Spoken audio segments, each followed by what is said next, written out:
Soy un hombre ridículo. Ahora ellos me llaman loco, y eso podría haberme supuesto un ascenso de grado si no me siguieran considerando igual de ridículo que antes. Ahora no me enfado, y todos me parecen simpáticos. Incluso cuando se burlan de mí, siguen de algún modo pareciéndome especialmente dulces. De buena gana me reiría con ellos, no ya de mí, sino por afecto hacia ellos. Si no fuera por la tristeza que siento cuando los miro.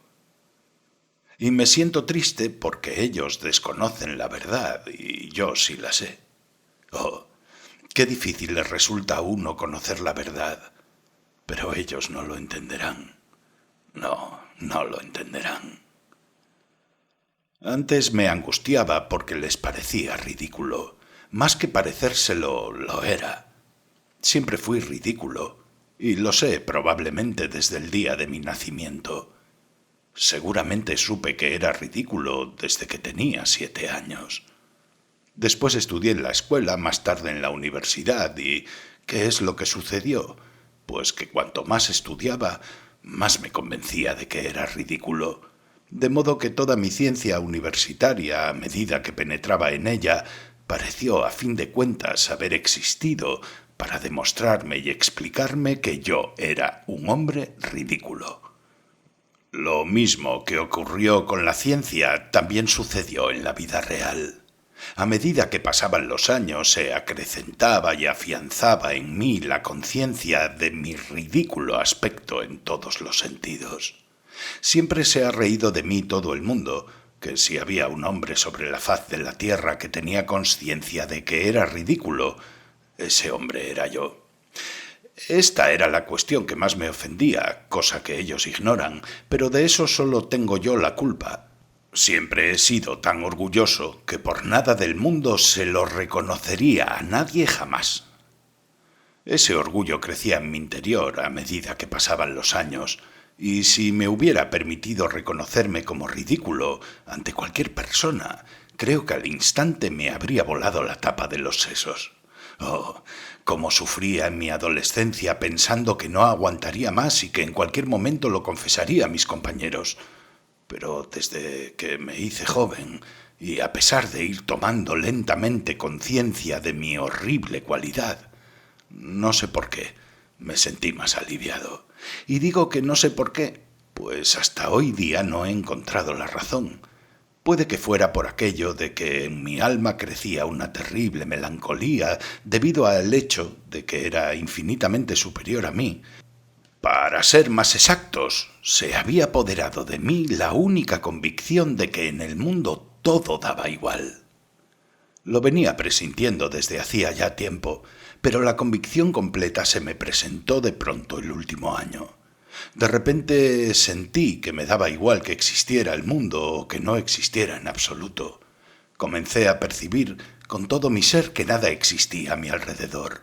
Al principio creí que, a pesar de todo, en otros tiempos hubo muchas cosas, pero más tarde llegué a la conclusión de que tampoco antes las hubo, de que todo era una ilusión. Poco a poco me fui convenciendo de que jamás existiría nada. Entonces, de pronto dejé de enfadarme con la gente y apenas me percataba de ellos. La verdad es que eso afloraba incluso en las nimiedades más insignificantes. Por ejemplo, iba por la calle y me chocaba con la gente, y no era porque fuera ensimismado o pensativo. En realidad no tenía nada en qué pensar. Por aquel entonces dejé de pensar completamente. Todo me daba igual. Si al menos hubiera resuelto algún problema, pero no resolví ninguno. ¿Y cuántos había? Pero todo me daba igual, y todos los problemas se apartaban de mí por sí solos. Fue después cuando conocí la verdad. La conocí en noviembre del año pasado, concretamente, el 3 de noviembre. Y desde aquel momento recuerdo cada instante de mi vida. Ocurrió en un anochecer lúgubre, el más lóbrego que puede haber. Iba de regreso a casa alrededor de las 11 de la noche y recuerdo haber pensado exactamente que no podía haber un tiempo más funesto. Incluso en el aspecto físico. Durante todo el día había estado lloviendo a cántaros, una lluvia fría, siniestra y terrible. Recuerdo que incluso resultaba hostil a la gente, y de pronto a las 11 de la noche dejó de llover y se empezó a sentir una humedad espantosa, más pegajosa y fría que cuando llovía. Todo ello desprendía una especie de vapor que salía de todos los empedrados de la calle y los callejones cuando se mira en su interior desde una cierta distancia. Y de repente se me figuró que, de haberse apagado todas las farolas de gas, sería menos espeluznante, ya que con el gas alumbrando y proporcionando luz, hacía que el corazón se sintiera más triste, porque alumbraba todo eso. Ese día apenas comí, y desde la primera hora de la tarde estuve en casa de un ingeniero junto a otros 2 compañeros suyos. Estuve completamente callado y creo que les aburrí. Hablaban sobre un tema apasionante y en un momento incluso llegaron a acalorarse, pero el tema les resultaba indiferente. Yo ya me había percatado de ello y se enzarzaban en vano. De pronto les dije: «Señores, si a usted les da igual todo». Ellos no se ofendieron, pero se rieron de mí. Debe ser por lo que dije, fue sin intención alguna, sino únicamente porque a mí todo me daba igual. Se percataron de que a mí todo me daba igual y eso les hizo gracia. Cuando de regreso a casa, en la calle, pensé en las farolas de gas, miré hacia el cielo. Hacía una noche terriblemente oscura, pero en algunos trozos se podían distinguir con claridad las nubes despedazadas, y entre ellas unas insondables manchas negras. De golpe, en una de esas manchas reparé una estrella, y la miré fijamente. Sucedió porque la estrellita me había insinuado una idea. Me había propuesto suicidarme aquella noche. Desde hacía 2 meses me rondaba la cabeza aquella idea fija y a pesar de mi penosa situación económica me compré un espléndido revólver y lo cargué aquel mismo día. Desde entonces ya habían transcurrido 2 meses y el revólver todavía permanecía en el cajón, y tanta era mi indiferencia que se me ocurrió posponerlo hasta encontrar el momento en que no todo me diera igual, no sé por qué razón. Y de ese modo, durante esos 2 meses, cada noche, cuando regresaba a casa, pensaba que iba a suicidarme. No hacía más que esperar el momento oportuno. Y he aquí que esa estrellita me dio la idea, y me propuse que eso debía suceder irremisiblemente aquella noche. Sin embargo, ignoro la razón por qué la estrella me dio la idea. Y justo cuando estaba mirando al cielo, de repente una niña me agarró por el codo. La calle estaba prácticamente desierta y apenas había transeúntes. A lo lejos, sobre el pescante, dormitaba un cochero. La niña tendría unos 8 años, llevaba un pañuelo en la cabeza y un vestidito. Estaba completamente empapada y se me quedaron especialmente grabadas sus botas mojadas y rotas que aún recuerdo. Me llamaron la atención especialmente. La niña comenzó a tirarme del codo y a llamarme. No lloraba, pronunciaba entrecortadamente algunas palabras que no lograba articular. Tiritaba y tenía escalofríos y convulsiones. Estaba horrorizada por algo y gritaba desesperadamente: «Mamita, mamita». Yo giré la cabeza hacia ella y sin decirle palabra continué andando, pero la niña siguió corriendo detrás de mí tirándome del brazo. Su voz tenía el tono de desesperación de los niños cuando están muy cansados. Conozco ese tono, y aunque no llegara a articular y terminar las palabras, comprendí que su madre se estaba muriendo en algún lugar o que algo por el estilo estaría sucediendo para que la niña saliera corriendo a llamar a alguien o a encontrar algo con tal de ayudar a su madre. Pero yo no fui tras ella. Antes, al contrario, de pronto se me pasó por la cabeza la idea de espantarla y echarla. Al principio le dije que buscara al guardia municipal, pero ella juntó las manitas y, sollozando y ahogándose, continuó corriendo a mi lado sin apartarse de mí. Fue entonces cuando di una patada al suelo y lancé un grito. La niña solo exclamó: «¡Señor! ¡Señor!». Pero de repente me dejó y al momento cruzó la calle y en la otra acera había un transeúnte. Al parecer la niña me había dejado para salir corriendo tras él. Subí al 5.º piso en el que vivo Vivo en una habitación de alquiler. Es mísera y pequeña, con un ventanuco semicircular de desván.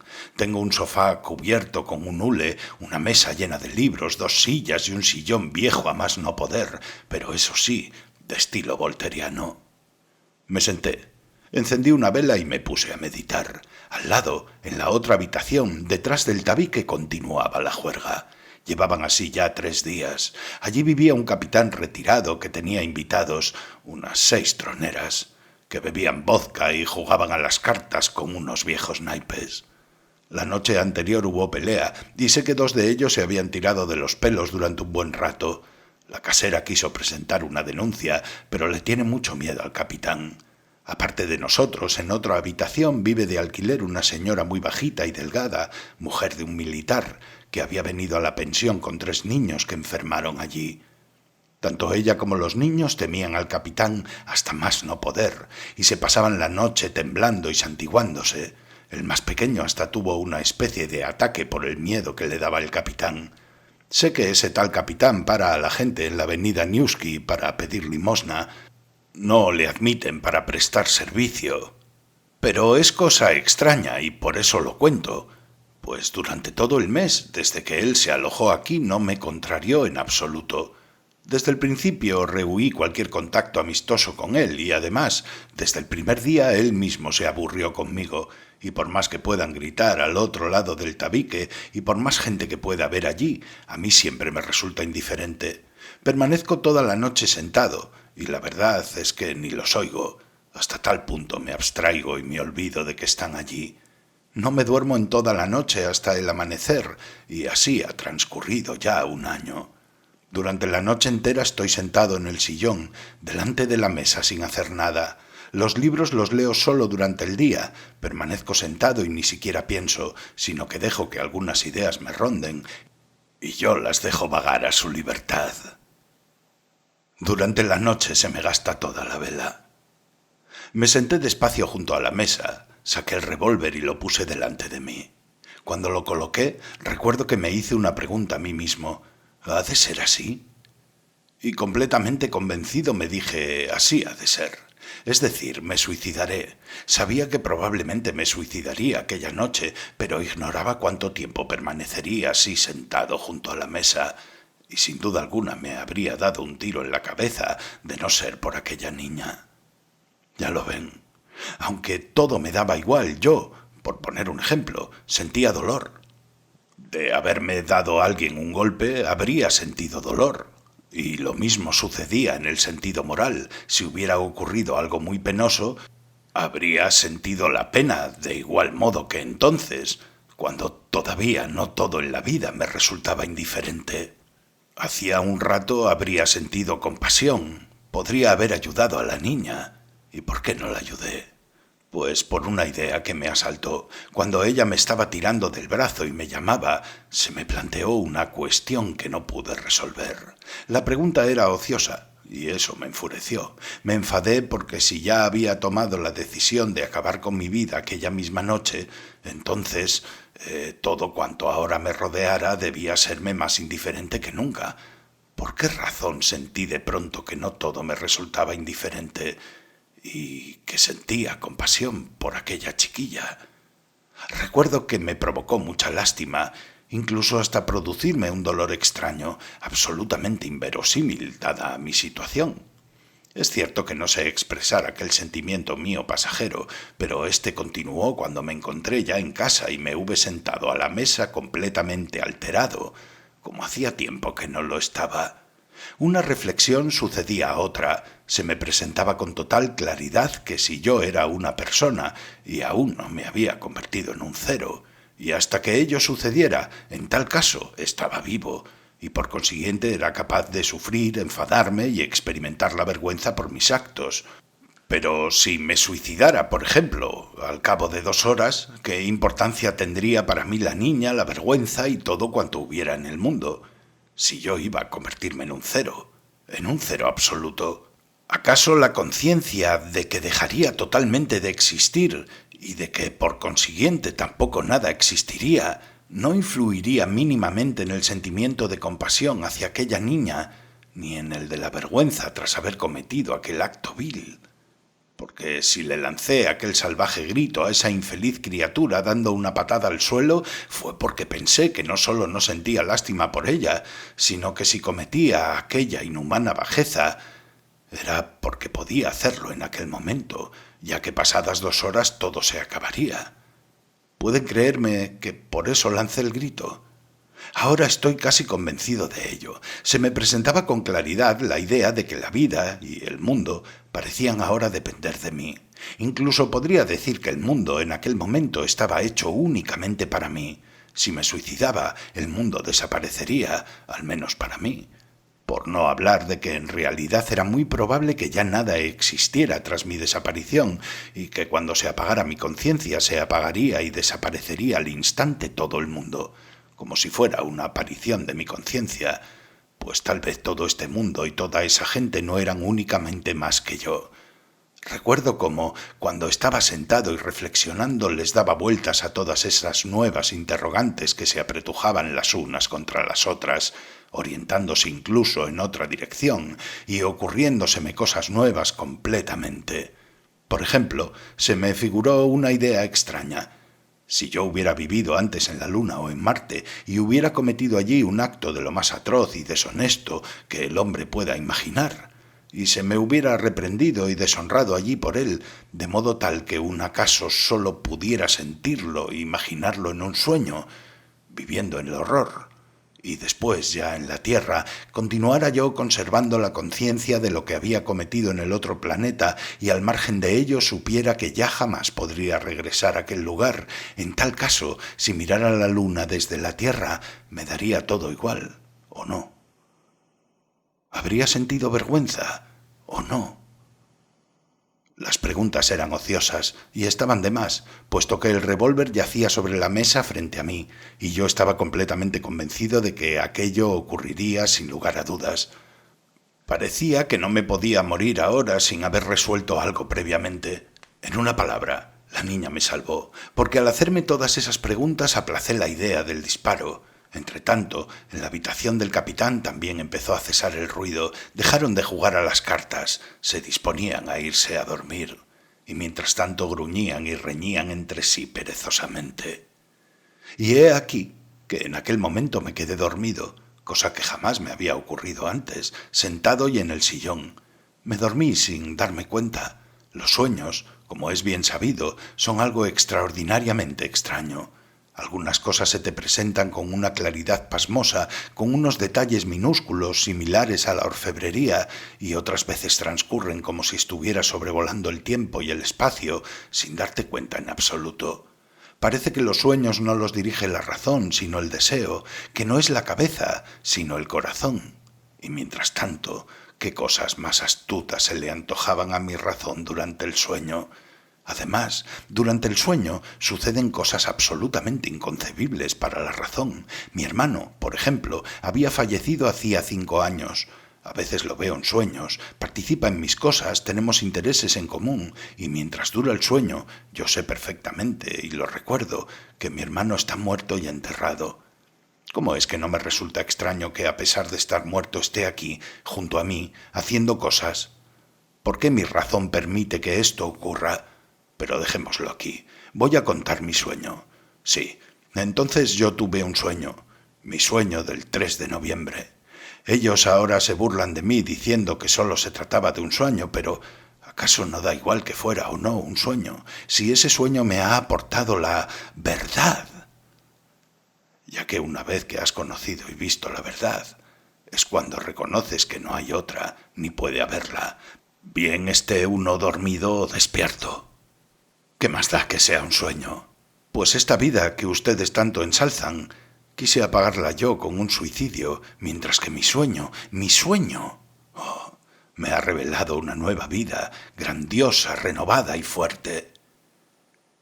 Ya he dicho que me dormí sin darme cuenta, e incluso continué reflexionando sobre las mismas materias, y soñé que cogía el revólver y sentado lo dirigía directamente al corazón, y no a la cabeza, puesto que cuando me lo propuse tenía pensado dispararme precisamente en la sien derecha, Lo dirigí hacia el pecho, esperé un par de segundos, y tanto mi vela como la mesa y la pared de enfrente se movieron y se sacudieron de repente.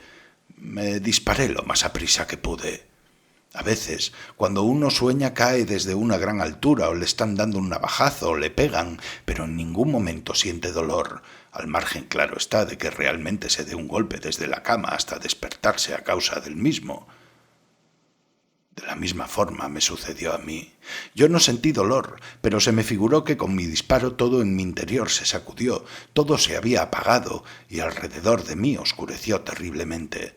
Pareció que me había quedado ciego y mudo, y he aquí que permanezco tumbado sobre algo duro, completamente estirado y boca arriba, sin ver nada y sin poder moverme en absoluto. Alrededor de mí va y viene gente gritando, se oye troncar la voz de un capitán, grita la casera, y de repente otra pausa, y ya me están llevando metido en el ataúd cerrado. Puedo sentir cómo se mueve el ataúd. Pienso en ello, y por primera vez me impresiona la idea de estar muerto, de estar completamente muerto, de saber y no dudarlo, no veo y no me muevo, mientras que siento y pienso, pero pronto me conformo con ello y con normalidad, igual que en el sueño, acepto la realidad sin rechistar. Y ya me están enterrando, todos se van y me quedo solo, completamente solo, no me muevo. Antes, cuando me figuraba el día de mi entierro, imaginaba siempre que lo único que me relacionaba con la tumba sería la sensación de la humedad y el mismo frío que sentí también en ese momento, especialmente en la punta de los dedos de los pies y nada más. Estaba tumbado y, cosa extraña, ya nada esperaba, aceptando sin discusión alguna que un muerto nada podía esperar. Pero había humedad. No sé cuánto tiempo transcurrió, si una hora, si algunos días o si muchos.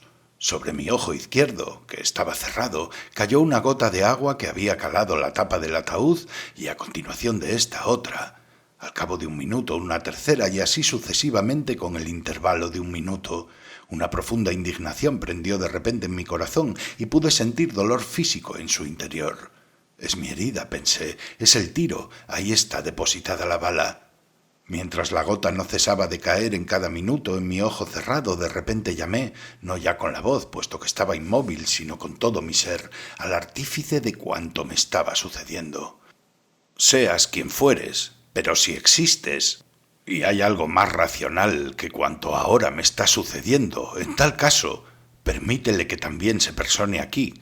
Si, por el contrario, te estás vengando de mí por mi irracional suicidio con el horror y el absurdo de una existencia ulterior, has de saber que jamás me perseguirá sufrimiento comparable con el desprecio que sentiré en silencio, aunque mi martirio se prolongue millones de años. Imploré y me quedé callado. Un silencio profundo se prolongó durante casi un minuto e incluso cayó otra gota más. Pero estaba completa e irremisiblemente seguro de que ahora todo cambiaría inmediatamente. Y he aquí que mi tumba se removió, es decir, no sé si fue abierta o desenterrada, pero fui tomado por un ser oscuro y desconocido, y ambos nos encontramos en el espacio. De golpe recuperé la vista hacia una noche profunda, y yo jamás había visto una oscuridad igual. Nos trasladamos por el espacio y ya muy alejados de la Tierra, yo no le hacía ninguna pregunta al que me transportaba, solo esperaba y estaba orgulloso. Me convencí a mí mismo de que no tenía miedo, y me sentía petrificado al fascinarme con la idea de no tenerlo. No recuerdo cuánto tiempo estuvimos volando y no me lo imagino. Todo transcurrió del mismo modo como sucede en los sueños, dando saltos, dejando atrás el tiempo, el espacio y las leyes de la existencia y la razón, para detenerse únicamente sobre algunos puntos que anhela el corazón. Recuerdo que de pronto vi en la oscuridad una estrellita. ¿Es Sirio?, pregunté yo, ya sin poderme contener, pues no quería preguntar nada. No, es la misma estrella que viste entre las nubes cuando estabas de regreso a casa, me respondió aquel ser que me transportaba. Yo sabía que él parecía tener un aspecto similar al humano, cosa extraña. Yo no quería a ese ser, e incluso sentí hacia él una profunda aversión. Esperaba una inexistencia absoluta, y con aquella idea me disparé en el corazón. Y he aquí que estaba en manos de un ser, aunque no humano, pero que indudablemente existía. Ah, Debe ser que también hay vida en ultratumba, pensé, con la extraña ligereza del sueño, pero la esencia de mi corazón continuaba conmigo en una profundidad.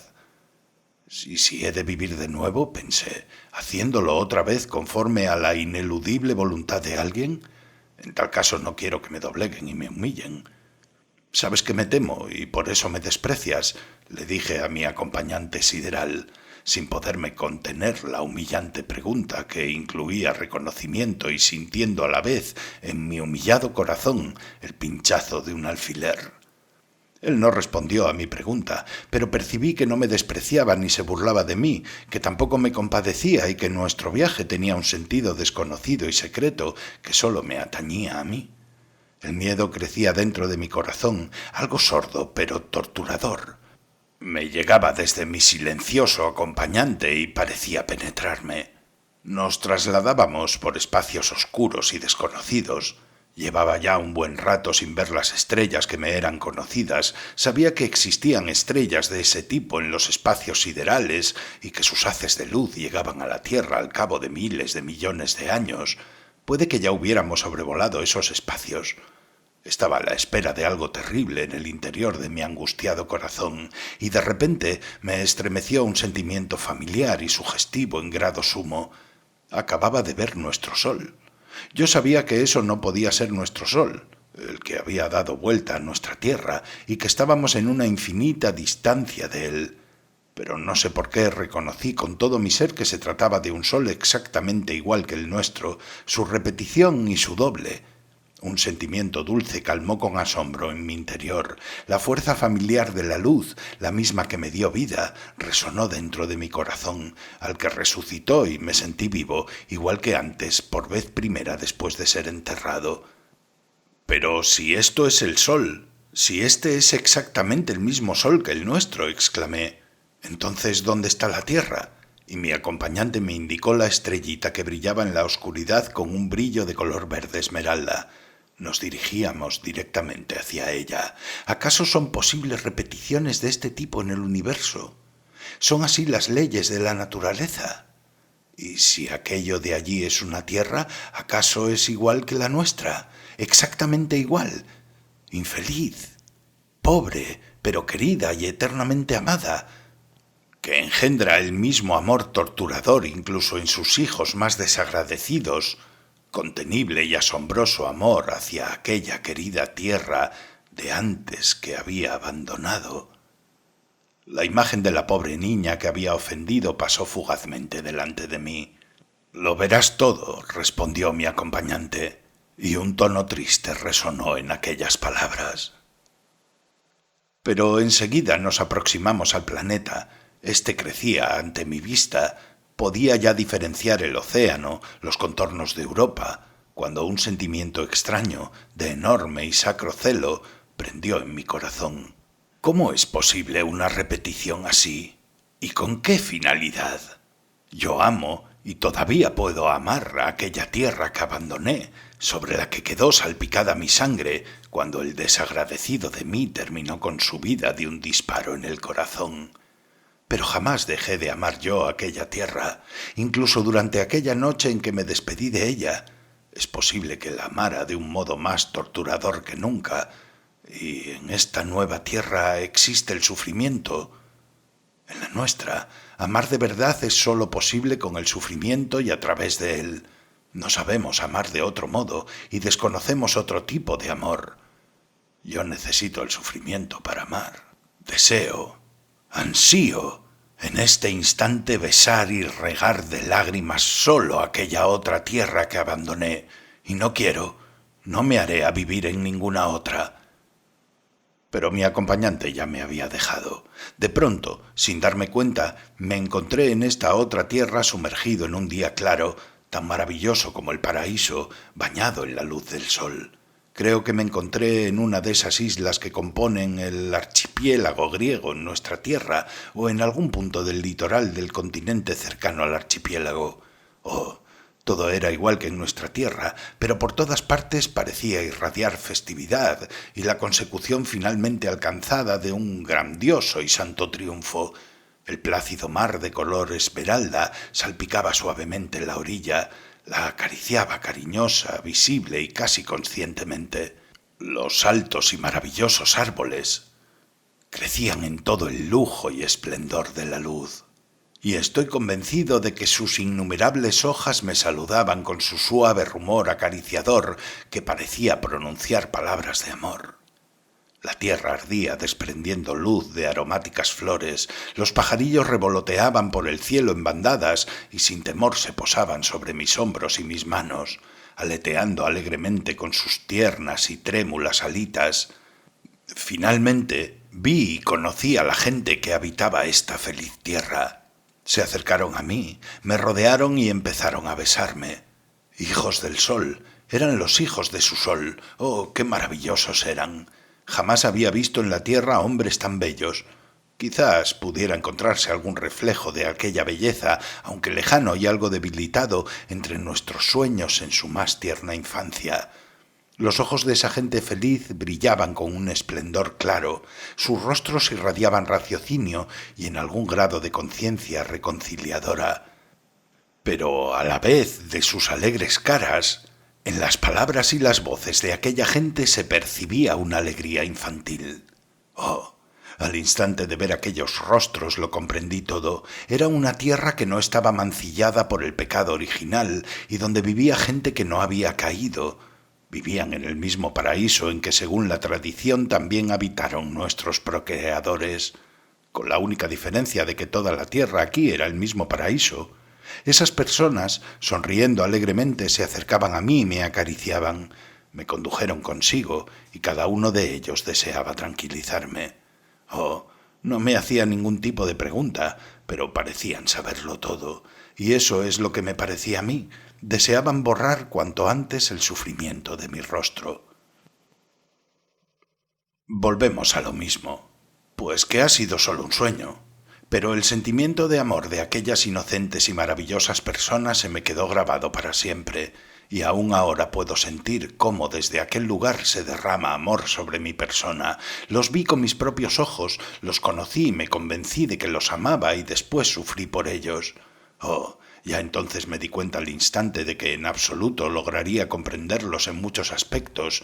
A mí, como ruso contemporáneo y progresista, como triste petersburgués. Me parecía inconcebible, por ejemplo, que ellos, sabiendo tanto, no tuvieran nuestra ciencia, pero enseguida comprendí que sus conocimientos se llenaban y alimentaban de pretensiones distintas de las que nosotros teníamos en la tierra, y que sus aspiraciones también eran completamente diferentes. No deseaban nada y estaban tranquilos, no ansiaban conocer la vida como lo hacemos nosotros, porque su vida había alcanzado toda la plenitud. Sin embargo, sus conocimientos eran más profundos y elevados que los de nuestra ciencia, pues ésta busca explicar la vida, teniendo a su vez que adquirir conciencia de ella con el fin de enseñar a vivir a otros. Ellos, por el contrario, sabían cómo se había de vivir, incluso sin la ciencia, y yo lo entendí, pero no conseguí comprender sus conocimientos. Me mostraban sus árboles, y yo no conseguía comprender el grado de amor con los que los contemplaban. Parecían enteramente que hablaran con seres semejantes, y saben, probablemente no me equivocaría si dijera que hablaban con ellos. Del mismo modo contemplaban toda la naturaleza, a los animales que vivían en armonía con ellos, sin atacarlos y amándolos, subyugados por su amor. Me indicaban las estrellas y me decían algo sobre ellas que no conseguía entender, pero estoy convencido de que, de alguna manera, estaban en contacto con aquellos cuerpos celestes y ya no sólo con la idea, sino de un modo vivo. Oh, aquella gente ni siquiera se esforzaba para que la entendiese, pues me amaban sin necesidad de ello, pero a pesar de todo, yo sabía que ni siquiera ellos llegarían jamás a entenderme, y por eso apenas les hablaba de nuestra tierra. Yo me limitaba a besar en su presencia la tierra en que vivían, y sin decir palabra los adoraba, y ellos lo percibían y se dejaban amar, pero intimidándose a su vez porque los adorara. No sufrían por mí cuando, empapado en lágrimas, a veces besaba sus pies, reconociéndome felizmente en mi corazón y que con gran amor me corresponderían.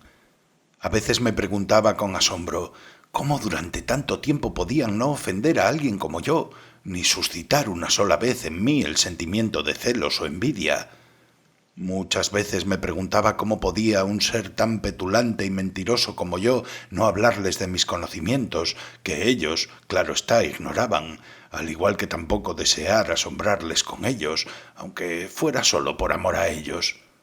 Ellos eran tan veloces y alegres como niños, paseaban por sus maravillosos sotos y bosques, cantando sus bellas canciones, se alimentaban de un modo frugal, con los frutos de los árboles, la miel de sus bosques y la leche de sus queridos animales. Le dedicaban muy poco tiempo a conseguir comida y confeccionar ropa. Entre ellos había amor y nacían los niños, pero jamás observé entre ellos crueles arrebatos de la lujuria que se apodera de casi todo el mundo en nuestra tierra y que es la fuente de la mayoría de los pecados de nuestra humanidad. Se alegraban cuando nacían sus hijos por ser nuevos partícipes de su dicha, no había disputas entre ellos ni celos, y ni siquiera comprendían lo que esto significaba. Sus hijos eran de todos, porque todos componían una familia. Apenas tenían enfermedades, aunque existía la muerte. Sus ancianos morían despacio, como si se quedaran dormidos, rodeados de gente que se despedía de ellos, bendiciéndolos y despidiéndose con alegres sonrisas. No se veían ni el dolor ni las lágrimas cuando esto sucedía, sino un amor que parecía multiplicado hasta el éxtasis, pero un éxtasis tranquilo, completo y contemplativo. Hasta cabía pensar que se comunicaban con sus difuntos aún después de la muerte y que con la muerte no se interrumpía entre ellos la unión terrenal.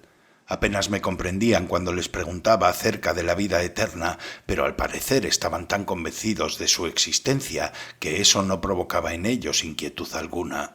No tenían templos, pero sí un contacto vital e interrumpido con todo lo universal. No practicaban la religión, pero estaban firmemente convencidos de que cuando su alegría alcanzase los límites naturales de la tierra, llegaría para todos, los vivos y los muertos, una unión aún más estrecha con el universo. Esperaban con alegría ese instante, pero sin prisas ni sufrimiento, como si ya lo presintieran en sus corazones y se lo comunicaban los unos a los otros.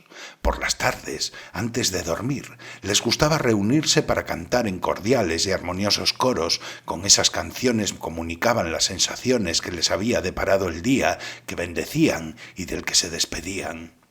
Alababan la naturaleza, la tierra, el mar, los bosques. Gustaban de componer canciones los unos de los otros halagándose, como los niños. Eran canciones muy sencillas, pero fluían del corazón y lo penetraban. Y ya no solo en las canciones, sino que parecía que toda su vida se la pasaban ellos adorándose los unos a los otros. Era lo suyo una especie de enamoramiento mutuo, general y completo.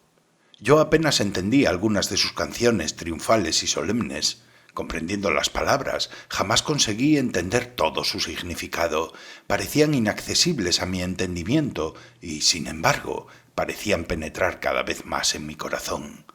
A menudo les decía que ya había presentido aquello antes y que todas aquellas alegrías y glorias las intuía yo cuando vivía en nuestra tierra, pero en forma de evocadora melancolía, rayana, a veces en un terrible dolor, que en los sueños de mi corazón y las ilusiones de mi inteligencia los presentía a todos ellos junto a su gloria, que estando en la tierra a menudo no podía mirar la puesta de sol sin que me brotaran las lágrimas, que mi odio hacia la gente de nuestra tierra siempre conllevaba tristeza. ¿Por qué no podía odiarlos sin amarlos? ¿Por qué no podía perdonarles? ¿Por qué en mi amor hacia ellos siempre había angustia? ¿Por qué no podía amarlos sin dejar de odiarlos?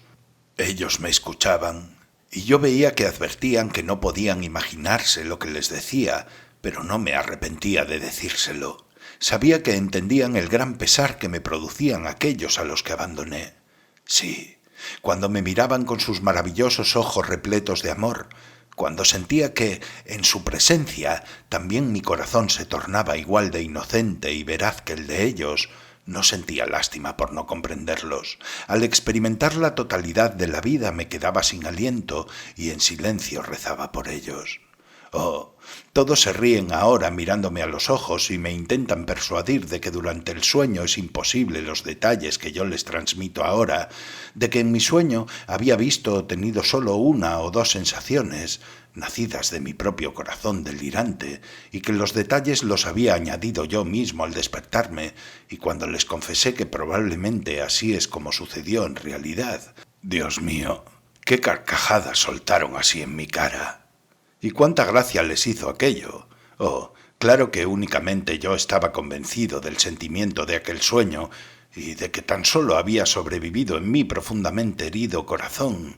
Es decir, aquellas que vi durante el tiempo que duró estaban tan henchidas de armonía y hasta tal punto eran fascinantes, maravillosas y verdaderas, que al despertarme no tuve fuerzas para encarnarlas en nuestras palabras, de modo que parecieron esfumarse de mi cabeza, y puede que realmente fuera así, que inconscientemente yo mismo me viera obligado después a inventar detalles, desfigurándolos, sobre todo teniendo en cuenta mi apasionado deseo de trasladarlos lo antes posible, aunque solo fueran algunos de ellos.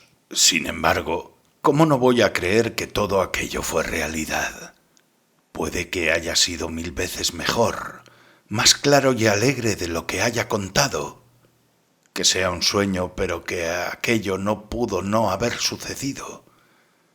¿Saben una cosa? Les confiaré un secreto. Es posible que todo aquello no haya sido un sueño, puesto que sucedió algo tan terriblemente real que era imposible que se presentara en forma de sueño. Vale que mi sueño fuera engendrado por mi corazón, pero ¿acaso mi corazón solo estaba en condiciones de engendrar aquella terrible verdad que me sucedió después? ¿Cómo podía inventarla yo solo?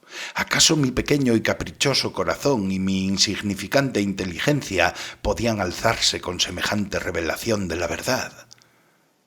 Júzguenlo ustedes mismos. Hasta hoy día lo he estado ocultando, pero ahora también declararé esta verdad. La cuestión estriba en que yo los pervertí a todos.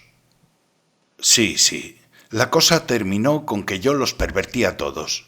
Ignoro cómo pudo haber sucedido aquello, no lo sé, no lo recuerdo con claridad. El sueño sobrevoló milenios, dejando en mí únicamente la sensación de totalidad.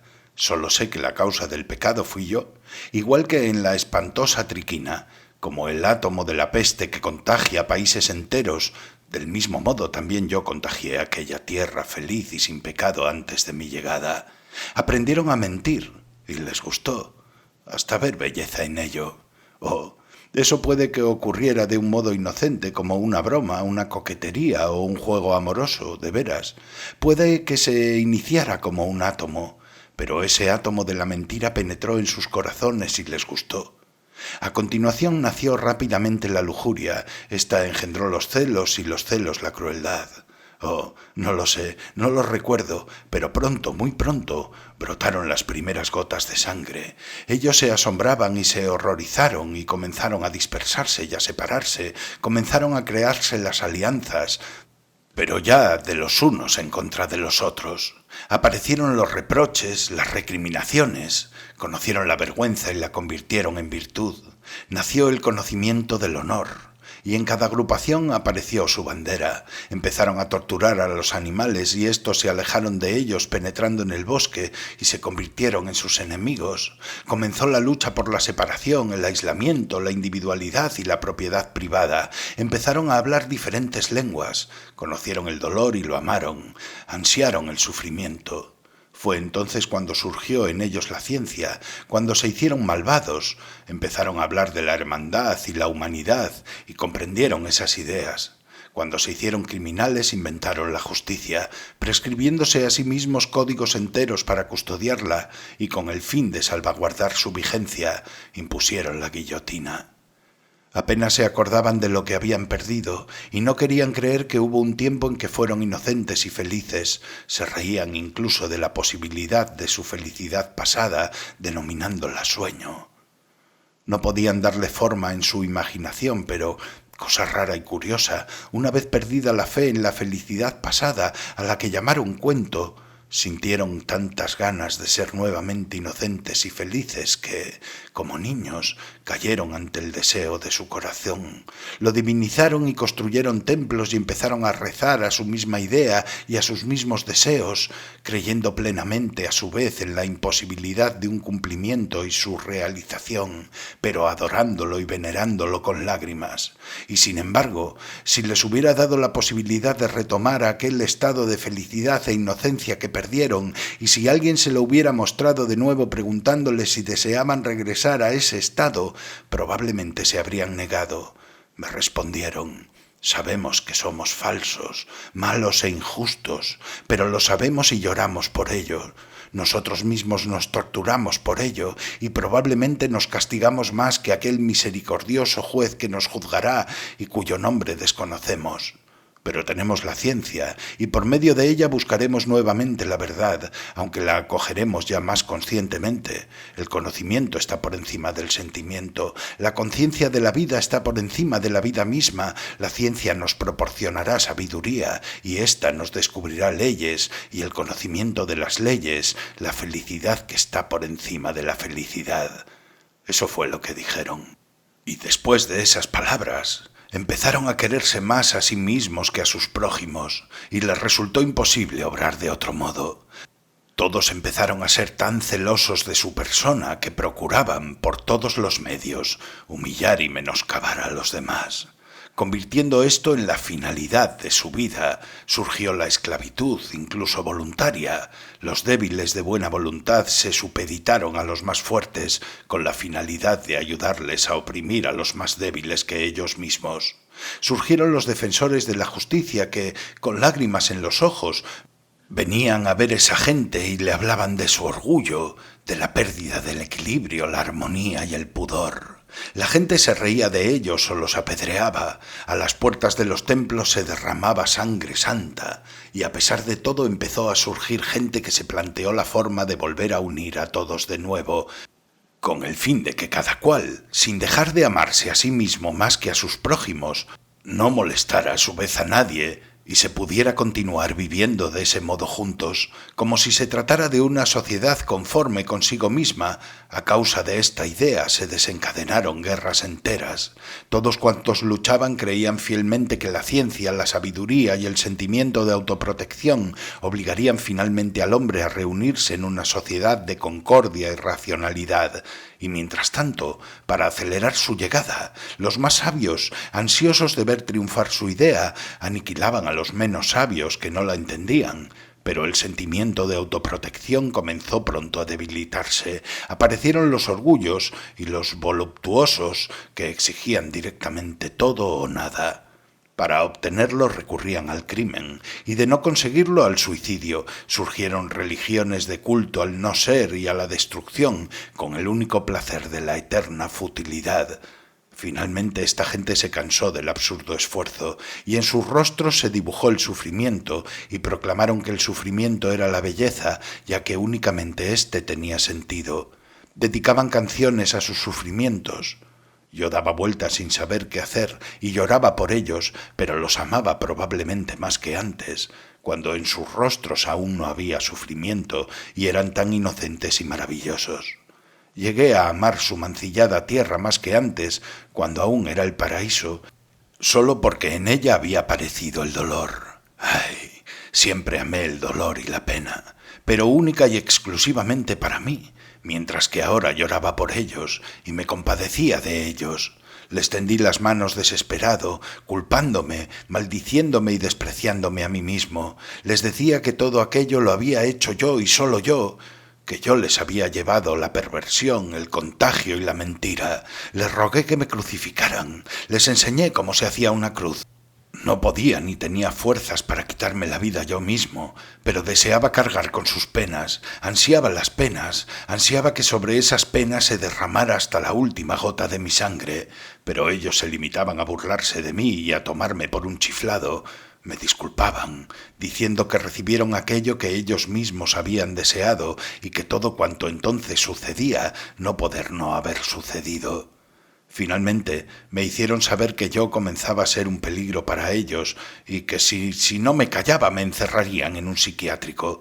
Entonces el dolor penetró con tanta fuerza en mi alma que mi corazón se estremeció y me sentí morir. En ese instante, en ese instante me desperté.